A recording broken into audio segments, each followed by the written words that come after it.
नमस्कार दोस्तों, मेरे ऑफिशियल यूट्यूब चैनल में आपका स्वागत है।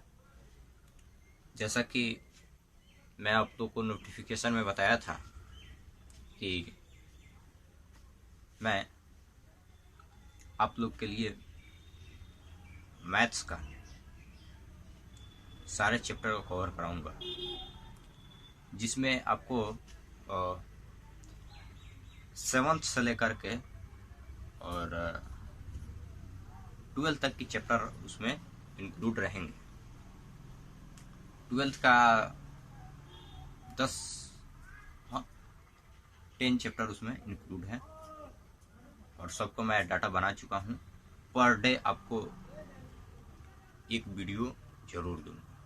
पर डे एक वीडियो आपको मैं दूंगा और थ्योरी का और एक वीडियो क्वेश्चन का। तो आप मेरे चैनल को सब्सक्राइब कर लीजिए। अगर आप मेरे चैनल पर नए हैं तो मेरे चैनल को सब्सक्राइब कर लें, मेरे वीडियो को लाइक करें, कमेंट करें और ज़्यादा से ज़्यादा शेयर करें। तो चलते हैं हम अपने टॉपिक पे। तो उसमें हमको फर्स्ट चैप्टर पढ़ना है संख्या संबंधी प्रश्न।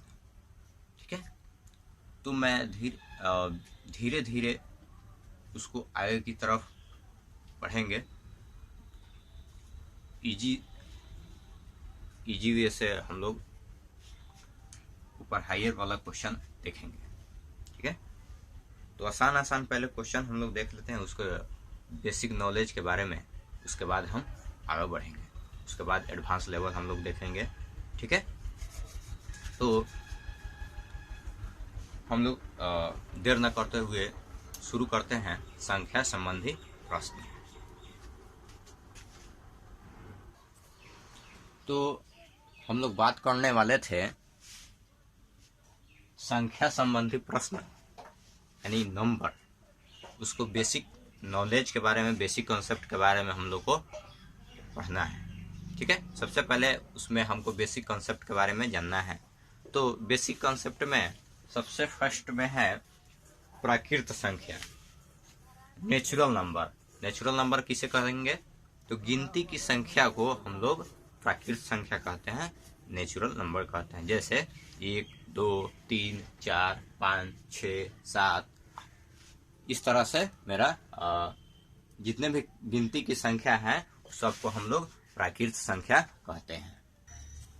तो हम लोग पढ़े थे प्राकृत संख्या किसे कहते हैं। तो प्राकृत संख्या, गिनती की संख्या को हम लोग प्राकृत संख्या कहते हैं। उसके बाद हम लोग को पढ़ना है पूर्ण संख्या के बारे में। तो पूर्ण संख्या हम लोग किसे कहेंगे? तो प्राकृत संख्या में जब हम प्राकृत संख्या के पहले जब हम 0 लगा देते हैं, 0 लगा देते हैं, उससे जो परिवार मेरा बनता है, ठीक है, उससे जो संख्या बनता है उसे हम पूर्ण संख्या कहते हैं, यानी होल नंबर कहते हैं। ठीक है, जैसे 0, 1, 2, 3, 4 ... बहुत सारा, चलिए जैसे 0, 1, 2, 3, 4, 5 ... इत्यादि तक। चलिए उसके आगे हम लोग देखते हैं। तो उसके बाद हम लोग आते हैं पूर्णांक संख्या, इंटीजर नंबर। पूर्णांक संख्या यानी इंटीजर नंबर, उसके बारे में हम लोग को जानना है। तो पूर्णांक संख्या हम किसे कहते हैं? तो धनात्मक एवं ऋणात्मक संख्या सहित पूर्ण संख्या के परिवार को पूर्णांक संख्या कहा जाता है। यानी कि वैसा नंबर जिसमें निगेटिव और पॉजिटिव दोनों इंक्लूड हो उसे हम पूर्णांक संख्या कहते हैं, यानी इंटीजर्स नंबर कहते हैं। चलिए उसके आगे हम लोग देखते हैं। तो उसके आगे हम लोग आते हैं सम संख्या के बारे में। सम संख्या के बारे में हम लोग पढ़ेंगे, इवन नंबर। सम संख्या यानी इवन नंबर हम किसे कहेंगे? ठीक है, तो वे प्राकृत संख्या जो 2 से पूरा विभाजित हो। ठीक है, 2 से वह संख्या अवश्य ही विभाजित हो उसे सम संख्या कहा जाता है। वैसा संख्या जो 2 से पूरा विभाजित हो उसे हम सम संख्या कहते हैं, इवन नंबर। जैसे 2, 4, 6, 8, 10, 12, डॉट डॉट डॉट इत्यादि तक हुआ। ठीक है, तो उसके आगे हम लोग आते हैं कि तो उसके आगे हम लोग आते हैं विषम संख्या यानी ऑड नंबर। तो विषम संख्या हम लोग किसे कहेंगे, तो वैसी संख्या जो दो से विभाजित नहीं हो, वैसी संख्या जो वे प्राकृत संख्या जो 2 से विभाज्य नहीं होती है उन्हें हम विषम संख्या कहते हैं। जैसे 1, 3, 5, 7, 9 डॉट डॉट इत्यादि तक वह होता है। उसके आगे हम लोग पढ़ते हैं, तो हम लोग आगे आते हैं जिसमें हम लोग को पढ़ना है रूढ़ या अभाज्य संख्या। ठीक है, रूढ़ या अभाज्य संख्या यानी प्राइम नंबर यानी अभाज्य संख्या हम किसे कहेंगे, चलिए देखते हैं। तो एक से बड़ी वे सभी संख्याएं जो स्वयं एवं एक को छोड़कर किसी दूसरी संख्या से विभाज्य न हो, रूट या अभाज्य संख्या कहलाती है। ठीक है, यानी कहने का मतलब कि वे संख्या जो सिर्फ एक और स्वयं अपने ही संख्या से जब वह विभाज्य हो, ठीक है, और दूसरे किसी डिजिट से वह विभाज्य नहीं हो, दूसरे किसी संख्या से विभाज्य न हो, उसे हम रूढ़ या अभाज्य संख्या कहते हैं। जैसे 2, 3, 5, 7, 11, 13 डॉट डॉट डॉट। और चलिए उसके आगे हम लोग देखते हैं, तो उसके आगे हम लोग देखेंगे असहभाज्य संख्या यानी कोप्राइम नंबर हम किसे कहते हैं, असहभाज्य संख्या। ठीक है, चलिए आइए हम देखते हैं। जब दो प्राकृत संख्याओं का महत्तम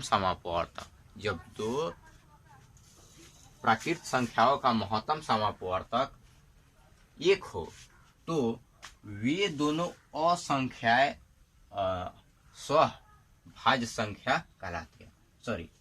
वे दोनों संख्याएं अस्वभाज्य संख्या कहलाती है। जैसे 2, 5, 2, 7, 4, 9 डॉट डॉट इत्यादि का युग्म अस्वभाज्य संख्याओं का युग्म है। चलिए उसके आगे हम लोग देखते हैं, उसके आगे हम लोग आते हैं यौगिक या भाज्य संख्या यानी कंपोजिट नंबर हम किसे कहेंगे, तो एक से बड़ी वे सभी संख्याएं जो स्वयं एवं एक को छोड़कर किसी दूसरी संख्या से भाज्य हो। यानी कि एक से बड़ी वे सभी संख्याएं जो स्वयं एवं एक को छोड़कर किसी दूसरी संख्या से भाज्य हो, उसे हम यौगिक या भाज्य संख्या कहते हैं, कंपोजिट नंबर। ठीक है, जैसे 4, 6, 8, 10, 12 यह एक को छोड़कर यानी यह 4 जो है वह 2 से विभाज्य है कि नहीं, 6 या 2 से विभाज्य या तो 3 से विभाज्य है कि नहीं। तो ऐसे ही संख्या को हम लोग क्या कहेंगे, कंपोजिट नंबर यानी यौगिक या भाज्य संख्या हम लोग। चलिए आते हैं हम लोग आगे परिमेय संख्या के बारे में। परिमेय संख्या किसे कहते हैं, रेशनल नंबर हम किसे कहते हैं, तो वैसी संख्या जो p/q के रूप में हो, के रूप में हो जहां p एवं q कोई पूर्णांक है। ठीक है, जहां p एवं q कोई पूर्णांक है एवं q नॉट इक्वल टू 0 यानी q 0 के बराबर नहीं हो, यानी नीचे का जो हर है वह 0 नहीं हो, उसे हम परिमेय संख्या कहते हैं। ठीक है, यानी परिमेय संख्या कहलाती है। जैसे 2/3, 9/1, 3/8, 3.7, -2/5, √25/36 इत्यादि, ये सब क्या है, परिमेय संख्या है। तो उसके आगे हम लोग आते हैं अपरिमेय संख्या के बारे में हम लोग पढ़ेंगे। ठीक है, अपरिमेय संख्या हम किसे कहते हैं, तो इरेशनल नंबर। ठीक है, इरेशनल नंबर तो हम लोग थे अपरिमेय संख्या, इरेशनल नंबर, वे संख्याएं, ठीक है, वे संख्याएं जिन्हें p बटा क्यू के रूप में व्यक्त न p बटा क्यू के रूप में व्यक्त न किया जा सके, जहां p एवं q कोई पूर्णांक है, जहां p एवं q कोई पूर्णांक है एवं q नॉट इक्वल टू 0, यानी q 0 के बराबर न हो, अपरिमेय संख्या कहलाती है। जैसे -√3, √7/4, √-5, -5/√3 इत्यादि। ये मेरा क्या हुआ,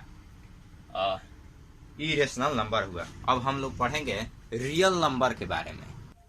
तो रियल नंबर हम लोग को पढ़ना था। रियल नंबर किसे कहते हैं, तो वास्तविक संख्या, परिमेय संख्या, परिमेय संख्या एवं अपरिमेय संख्याओं के परिवार को, परिमेय संख्या एवं अपरिमेय संख्या के परिवार को वास्तविक संख्या कहा जाता है, ठीक है। जैसे -2/3, -1/5, √2, 0, 1/4 इत्यादि। उसके बाद हम लोग पढ़ेंगे वास्तविक एवं काल्पनिक संख्याएं। तो वास्तविक संख्या एवं काल्पनिक संख्या, वास्तविक संख्या एवं काल्पनिक संख्याएं हम लोग पढ़ेंगे। जो संख्याएं, डेफिनेशन इसका, जो संख्याएं वास्तविक नहीं है, जो संख्या वास्तविक नहीं है उन संख्याओं को काल्पनिक संख्या कहते हैं। जो संख्या वास्तविक नहीं है उन संख्याओं को काल्पनिक संख्या कहते हैं। जैसे √-4, √-16, √-2 इत्यादि। उसके आगे हम लोग, ये तो रहा आप लोगों को बेसिक कॉन्सेप्ट, मैंने पहले भी बताया था, ये क्या था, बेसिक कॉन्सेप्ट, ठीक है। अब उसके आगे हम लोग धीरे धीरे आगे हम लोग पढ़ेंगे। चलिए आगे हम लोग देखते हैं। चलिए, तो कुछ रिमेम्बर यानी याद करने योग्य बातें को मैं बता रहा हूँ, जिसको आप लोग याद करेंगे। ये सब जो मैंने बताने जा रहा हूँ, ये कुछ एग्जामों में पूछता है, जानना भी बेहद जरूरी है। देखिए, 1 से 25 तक अभाज्य संख्याओं की संख्या, 1 से 25 तक अभाज्य संख्याओं की संख्या कितनी होती है, तो वह होती है 9, ठीक है। 1 से 25 तक अभाज्य संख्याओं की संख्या कितनी होती है, तो वह 9 होती है, ठीक है। चलिए, 1 से 50 तक अभाज्य संख्याओं की संख्या कितनी होती है, तो वह 15 होती है, ठीक है। 1 से 50 तक अभाज्य संख्याओं की संख्या 15 होती है। 1 से 100 तक अभाज्य संख्याओं की संख्या 25, ठीक है। 1 से 100 तक अभाज्य संख्याओं की संख्या 25 होती है। और 50 से 100 के बीच अभाज्य संख्याओं की संख्या कितनी होती है, 25 में से 15 हम सब्ट्रैक्ट कर लेंगे तो मेरा कितना जाएगा, 10, ठीक है। आगे देखिए, 25 से 50 के बीच अभाज्य संख्याओं की संख्या कितनी होती है, तो 15 में से 9 घटा लेंगे, क्योंकि 50 तक कितनी है, 15 है, तो 15 में से 9 घटा लेंगे तो कितना जाएगा, मेरा 6 आ जाएगा। इसी तरह से अब हम लोग संख्या प्रणाली के बारे में देखेंगे। चलिए आइए हम देखते हैं। चलिए हम लोग आते हैं हमारे संख्या प्रणाली में। 1 अंकों की सबसे बड़ी संख्या तो वो होती है 9, ठीक है। 2 अंकों की सबसे बड़ी संख्या 99, ठीक है। और 3 अंकों की सबसे बड़ी संख्या 999, ठीक है। अब देखिए, 1 अंकों की सबसे छोटी संख्या कितनी होती है, वह 1 होती है, ठीक है। 2 अंकों की सबसे छोटी संख्या 10 होती है। और 3 अंकों की सबसे छोटी संख्या क्या होती है, वह 100 होती है। उसके आगे हम लोग देखेंगे कि संख्याओं का योगफल, संख्याओं का योगफल निकालने का सूत्र हम लोग इसके आगे देखते हैं, तब हम बोर्ड साफ करते हैं। तो हम लोग टाइप नंबर 1 पढ़ेंगे, संख्याओं का योगफल निकालने का फॉर्मूला हम लोग देखेंगे, उसका सूत्र देखेंगे। चलिए देखिए, 1 नंबर फर्स्ट नंबर हम देखते हैं, लगातार x प्राकृत संख्याओं का योग। लगातार जो संख्या है प्राकृत संख्या, उसका अगर हमको योगफल निकालना हो, जैसे बोला जाएगा 1 से लेकर के 100 तक की संख्या को हम अगर ऐड करेंगे तो कितना आएगा, ठीक है। 1 से 50 तक की संख्या को हम ऐड करेंगे तो कितना आएगा, इस तरह टाइप का क्वेश्चन आएगा। तो लगातार x प्राकृत संख्याओं का योग क्या होगा, उसका फॉर्मूला होता है x × x + 1/2, x into x plus 1/2। जैसे फॉर एग्जाम्पल हम देखते हैं 1 + 2 + 3, 1 से लेकर के 50 तक की संख्या को जब जोड़ा जाएगा तो कितना आएगा। ठीक है, तो कितने संख्या है, तो 50 संख्या। 50 इंटू 50 + 1/2 यानी 50 गुने 50 है 51/2। ठीक है, इसको हम 25 गुना 50। तो जब हम इसको काउंट करें